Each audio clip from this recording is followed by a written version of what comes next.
Baiklah, sebagai pengenalan, podiatri ialah rawatan penjagaan kesihatan yang khusus pada bahagian kaki termasuk pergelangan kaki ataupun ankle serta struktur dan fungsi pergerakan yang berkaitan dengannya sama ada berpunca dari masalah lokal ataupun sistemik. Pegawai podiatri ataupun podiatris ialah seorang ahli pakar profesional kesihatan yang terlatih untuk mengenal pasti dan merawat pesakit-pesakit yang dirujuk dengan masalah-masalah di bahagian kaki. Podiatris juga mempunyai kemahiran terlatih melalui pendidikan akademik profesional serta pengalaman latihan klinikal yang membolehkan untuk membuat pemeriksaan klinikal, diagnosis dan memberikan preskripsi rawatan yang khusus. Unit podiatri telah mula beroperasi sejak lewat tahun 1998 dan terletak di tingkat bawah bangunan klinik pakar Hospital Ripas.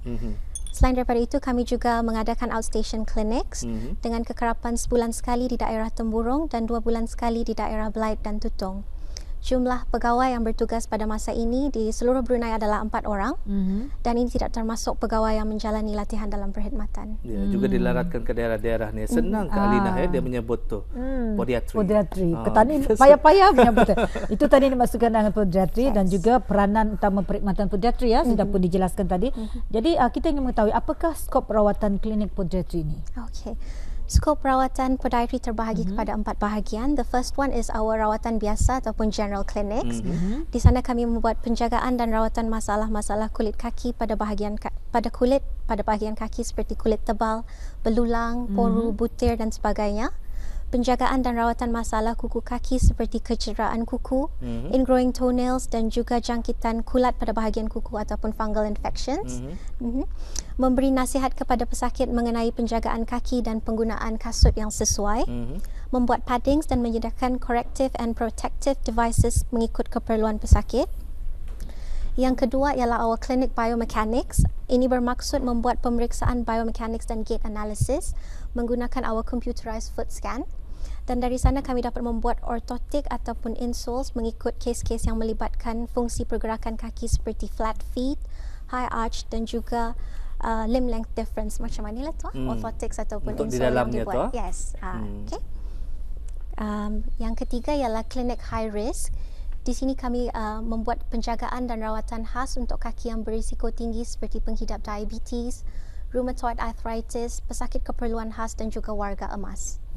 Kami mengendalikan diabetic foot assessment iaitu pemeriksaan terperinci bagi kaki pesakit kencing manis dan seterusnya pemeriksaan lanjutan secara rutin di mana kekerapan pemeriksaan adalah mengikut foot risk categories pesakit dan merawat dan membuat minor debridement dan specialized dressings kepada ulcers ataupun luka-luka di bahagian kaki yang ada dalam gambar itu lah. Kita lihatkan dulu gambar. 1, 2, 3. Macam itulah. Jangan ngeri. Okey. Yang keempat, pembedahan minor podiatry iaitu membuat non-invasive surgery iaitu pembedahan kuku kaki yang bermasalah dan soft tissues di bahagian kaki dengan menggunakan local anesthetic.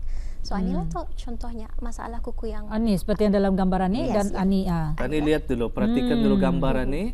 Ini kenapa jadi begini ni? Usually kadang-kadang disebabkan dibiarkan. Tekanan satu takut, kedua macam fikir biasa saja, and in fact dia melarat sampai jadi macam itu baru dibawa ke hospital. So by the time we see patients macam itu, there's not really much we can do lah. We will try to merawat seadanya lah.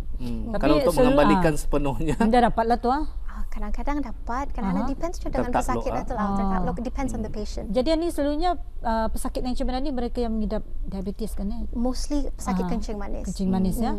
Sudah tu ya? Sudah tak tutup tu? Ya tak. Sudah tak. Alina sendiri yang dah sanggup melihat. Bukan pasal apa. Silakan teruskan lagi. So itu saja. Skop perawatan terdapat 4 itu. Kalau orang Ketani biasanya ada yang kurang menitik beratkan sebilangannya, kurang menitik beratkan pentingnya kesihatan kaki ini. Dapat diterangkan. Baginya kaki ini bertutupnya mana orang kan nampak. Bagaimana penjagaan kaki itu penting? Yes. Kan kaki tani itu mengandungi 25% daripada tulang dalam badan kita dan juga merupakan bahagian badan yang paling digunakan setiap hari. Setiap langkah yang kita ambil membabitkan tulang, otot, tendon dan ligamen digabungkan dengan berat badan yang dibawa menjadikan kaki boleh mudah terdedah kepada masalah seperti patah tulang dan arthritis, Dan sekiranya terdapat sakit-sakit di bahagian kaki, janganlah dibiarkan sehingga ia melarat. Kerana jika Auda tidak boleh berjalan dengan selesa, Auda akan lebih mudah untuk berhenti dan menjadi aktif secara fizikal, dan ini boleh mengurangkan kualiti hidup Auda. Selain daripada itu, kaki juga boleh memberi tanda atau amaran bagi masalah kesihatan di peringkat awal. Misalnya masalah-masalah seperti kencing manis, peredaran darah yang lemah dan juga kerosakan urat saraf, semua boleh memberi tanda ataupun kesan yang ketara pada kaki dan juga kuku kaki. Jadi untuk mengetahui kesesuaian Tanim menggunakan kasut umpamanya dengan kaki yang jenis macam mana yang sesuai Tanim pakai, macam mana untuk mengetahuinya tu? Okey.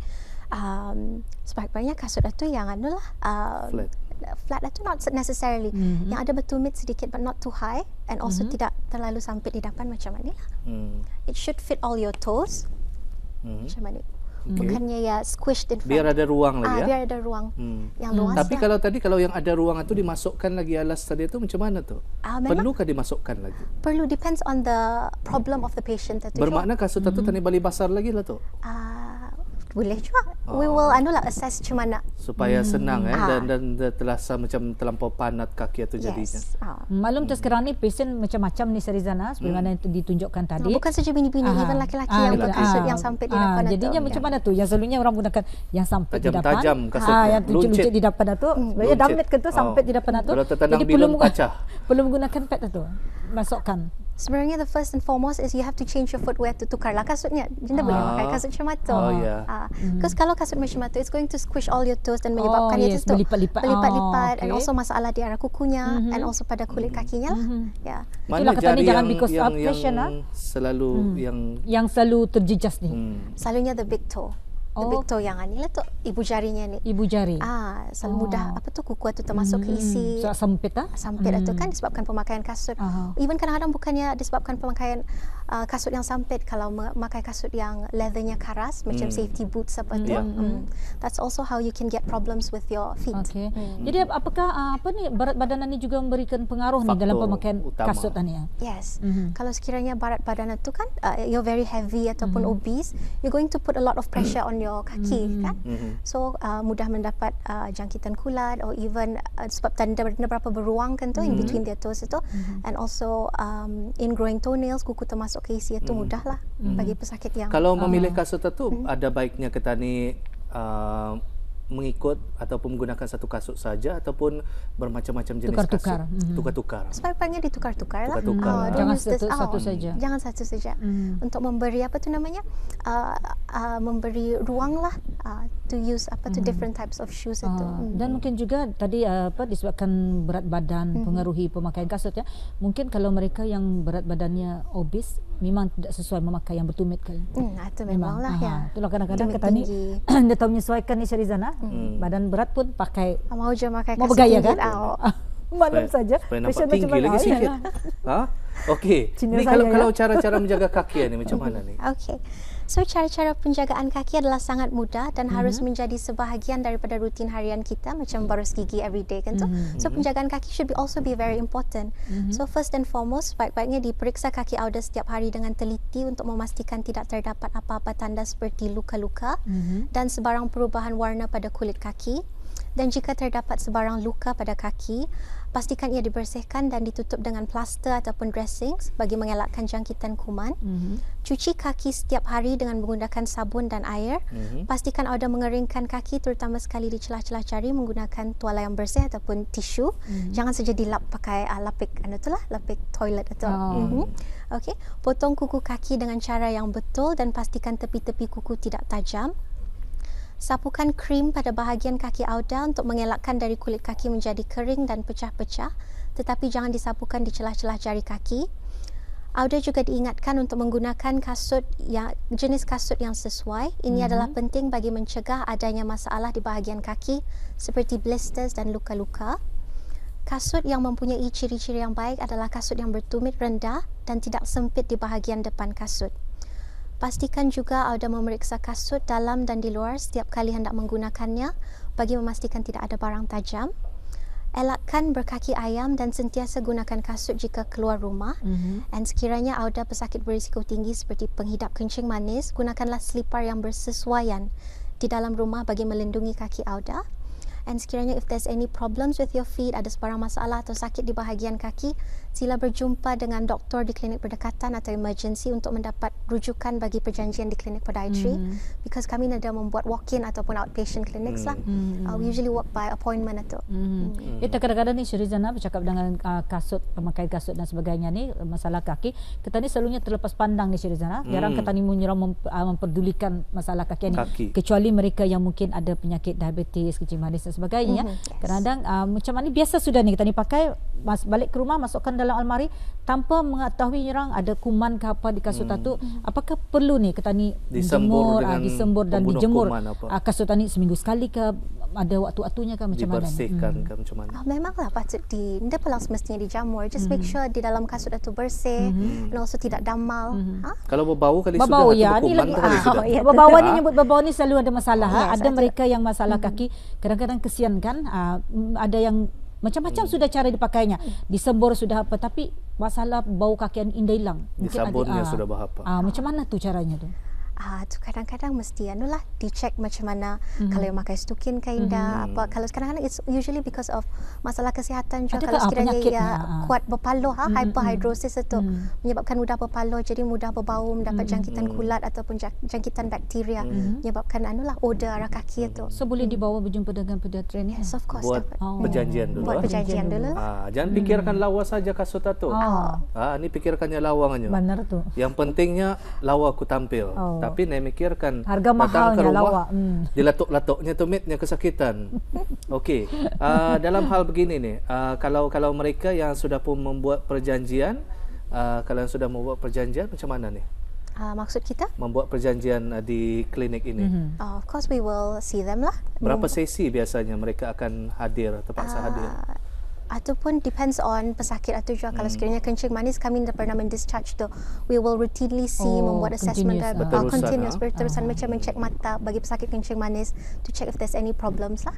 Berterusan sampai itulah. Alina, perlu ditanyakan juga mewakili wanita yang suka bertumit tinggi. Itulah tadi saya tanyakan kan, maklum saja komunitas ni pasien macam-macam, memang suka kan ni kalau yang bertumit-tumit tinggi ni kadang-kadang 3 inci pun dipakai, tetapi kadang-kadang adakah faktor umur juga mainkan peranan ni? Kadang-kadang kita ni sudah berusia tapi masih mau bergaya, masih mau maintain, akan memakai kasut macam orang muda-muda stylish lah tu. Jadi macam mana, adakah faktor umur ni mainkan peranan je ni? Okey, kalau sekiranya akan pakai kasut yang pretty shoes, ini boleh kalau anda lama-lama memakai. Kecuali kalau if you are a teacher ataupun kerja yang banyak berdiri pakai bertukar, elakkanlah. Because masa muda-muda okey, belum lagi terasa efeknya tu, tapi sudah berumur tu you starting to get problems with your feet atau kaki pun mengikut dia shape kasut atau jadi macam babanian sekarang orang perubahan bentuk pada kaki dan sudah meningkat umur, arthritis, menyebabkan adalah sakit-sakit apa di bahagian kaki. Ya, kalau boleh elakkanlah, jangan jadi faktor umur. Kalau sudah umur sekian-sekian macam ni, jangan takkan pandai-pandaikan bergaya karena menjadikan mendatangkan masalah ni Syerizana. Kalau untuk kita ni memerhatikan kaki atau anda bermasalah, apa yang perlu kita ambil kira tu? Penjagaan kaki. Penjagaan dari awal lah. Penjagaan kaki macam biasa. Tidak bentuknya macam dada problems. Dada karas di bawah tapak kaki kah macam mana? Kita ni mengetahui kaki itu sehat. Kalau ada sakit saja. Sehatlah tu. Sehatlah tu sudah. Tapi kalau macam biasa-biasa ni memang ada macam kasar di bawah tapak kaki. Biasalah kadang-kadang kita ni kena air, lebihan kena air. Tapi indah menyakiti, indah apa-apa tu. Kalau kita ada kencing manis, baik-baiknya dia dicek juga. Baik. Nasihat daripada Dayang sendiri mengenai kesihatan kaki ini, silakan. Penjagaan kaki ini. Nasihatnya. Check your feet every day, itulah. Pastikan kaki itu jangan diabaikan. Because ia memainkan peranan yang penting. And also your quality of life will be affected kalau sudah ada kaki. And we only have, dan ada sepasang saja to last us a lifetime. Kalau dalam masa itu mengganti pakai kaki palsu, dia tu. Nauzubillah, mudah-mudahan dia terjadi Syerizana. Alhamdulillah. Terima kasih kita ucapkan kepada tetamu kita. Mudah-mudahan ini akan menjadi panduan dalam kita menjaga kesihatan tubuh badan dan sekaligus untuk kaki kita, itu bahagian daripada anggota tubuh badan kita. Terima kasih kepada tetamu kita, Haja Fairuz. InsyaAllah lain kesempatan jumpa lagi. Ya,